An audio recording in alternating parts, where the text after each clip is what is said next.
तो यूक्रेन ने बेलग्रोड को दहलाया तो पुतिन का प्रतिशोध लेना तय था और हुआ भी वही।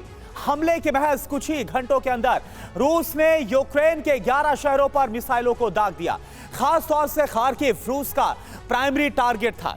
रूस ने खार्किव के 10 से ज्यादा इलाकों को राख कर दिया। आखिर खार्किव पर बड़े हमले की वजह क्या थी और रूस के हमलों से यूक्रेन में कितनी तबाही मची है, इस रिपोर्ट के जरिए आप देखिए।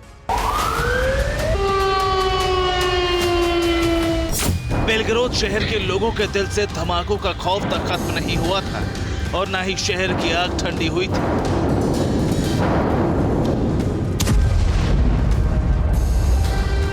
बेलग्रोद पर हमले को कुछ घंटे भी नहीं बीते थे कि पुतिन के फाइटर जेट्स ने यूक्रेन के शहरों की तरफ टेक ऑफ किया।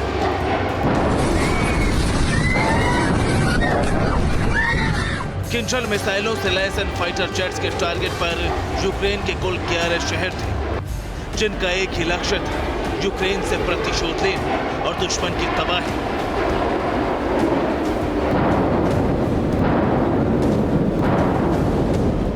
हुआ भी कुछ वैसा ही। बेलग्रोद हमले के कुछ घंटे बाद ही यूक्रेन के 11 शहर किंजल मिसाइल के हमलों से दहल उठे। इमारतें धू धू कर चलने लगी, खंडहर शहर राख के ढेर में तब्दील होने लगे।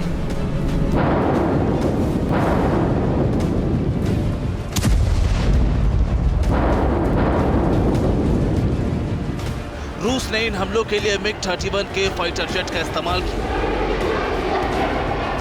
MiG-31 से दागी गई किंजल मिसाइलों का target Kharkiv, Zaporizhzhia, Sumy, Kursk, Kherson, Mykolaiv, Odesa और नेप्रो थे। दावा है कि रूस ने इन शहरों पर 34 से ज्यादा मिसाइलें दागी।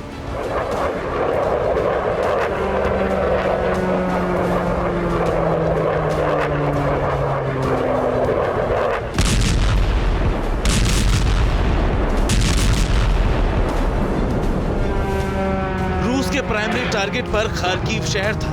रूसी मिसाइलों का सबसे ज्यादा कहर इसी शहर पर टूटा।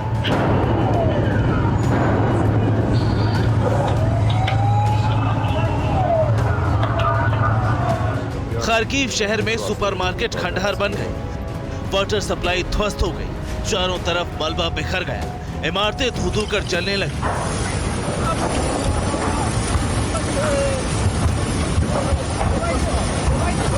रिपोर्ट्स के मुताबिक हमले के बाद 1000 स्क्वायर मीटर के इलाके में आग लग गई। कई जगहों पर आग बुझाने के लिए रेस्क्यू टीमों को कड़ी मशक्कत करनी पड़ी।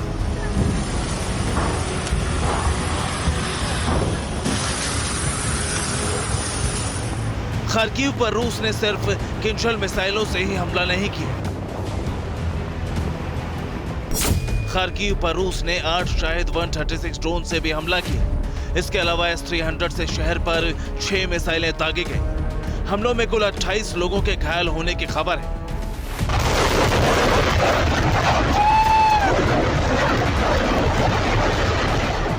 सवाल है कि रूस ने खार्किव पर सबसे ज्यादा बारूद क्यों बरसाया? आखिर खार्किव में सबसे ज्यादा तबाही की वजह क्या थी? तो इसका जवाब है ये इमारत। खार्किव के दक्षिणी हिस्से में मौजूद ये एक होटल की इमारत है, जिसका ऊपरी हिस्सा पूरी तरह से ध्वस्त हो चुका है। दावा है कि इमारत में नाटो के अधिकारी मौजूद थे। यही इमारत खार्किव को खंडहर बनाने की वजह थी, ताकि शहर में मौजूद सभी डिफेंस सिस्टम फेल हो जाए और रूसी राष्ट्रपति अपना प्रतिशोध ले सके।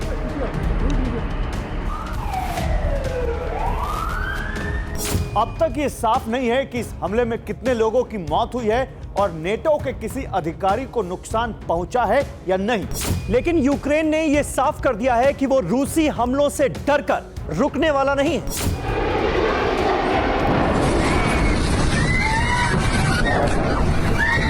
खार्किव के मेयर ने अपने एक बयान में कहा, नए साल से एक रात पहले रूस हमले कर रहा है। रूसी हमारे शहर को डराना चाहते हैं, लेकिन हम डरते नहीं हैं। हम अटूट और अजय हैं।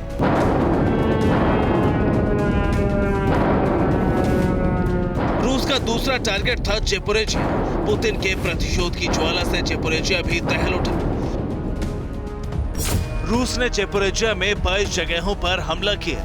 महज 6 घंटे में 196 से ज्यादा अटैक किए गए। रूसी सेना ने कुल 34 ड्रोन से हमला किया। ज़ेपोरिजिया में अलग अलग जगहों पर 22 रॉकेट दागे गए। रूस ने सूमी पर भी बड़ा हमला किया। सूमी के 7 इलाके धधक उठे। 6 घंटे में कुल 37 से ज्यादा हमले किए गए। बीती रात हुए हमलों को लेकर यूक्रेन ने एक रिपोर्ट जारी की। इस रिपोर्ट के मुताबिक रूस ने उसके अलग अलग शहरों पर 49 शाहिद 136 ड्रोन दागे, जिसमें से 21 ड्रोन को नष्ट कर दिया गया।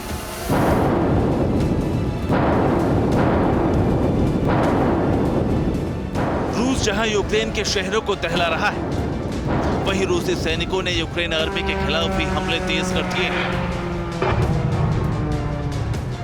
ये क्रास्नोपोल की तस्वीरें हैं, जहां रूस ने यूक्रेन के 3 मिलिट्री ठिकाने ध्वस्त कर दिए।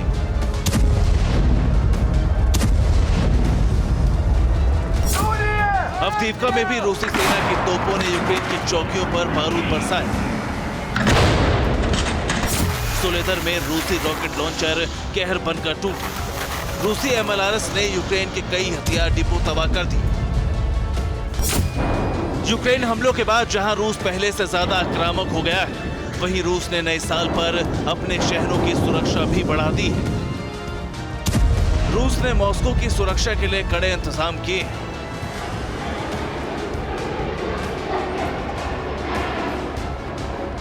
मॉस्को की सुरक्षा में 80 से ज्यादा S-400 मिसाइल डिफेंस सिस्टम को तैनात किया गया है। 70 Su-34 फाइटर जेट्स को भी सिर्फ मॉस्को की सुरक्षा में रखा गया है। रूस को डर है कि यूक्रेन नए साल के जश्न में बारूद की गंध घोल सकता है और इस बार टारगेट मॉस्को शहर हो सकता है। इसीलिए सुरक्षा के कड़े इंतजाम किए गए। इसके अलावा यूक्रेन बॉर्डर से लगते शहरों की सुरक्षा कड़ी कर दी गई। 20,000 सैनिकों को हवाई सुरक्षा की जिम्मेदारी दी गई। 1800 से ज्यादा जवान मिसाइल डिफेंस सिस्टम के साथ तैनात किए गए। 2024 में रूस यूक्रेन जंग को 2 साल पूरे हो रहे हैं, मगर इस जंगी तैनाती और रूस के पलटवार से इतना तय है कि आने वाला साल यूक्रेन और यूरोप के लिए बारूदी होने वाला है। Bureau report, TVN Bharat.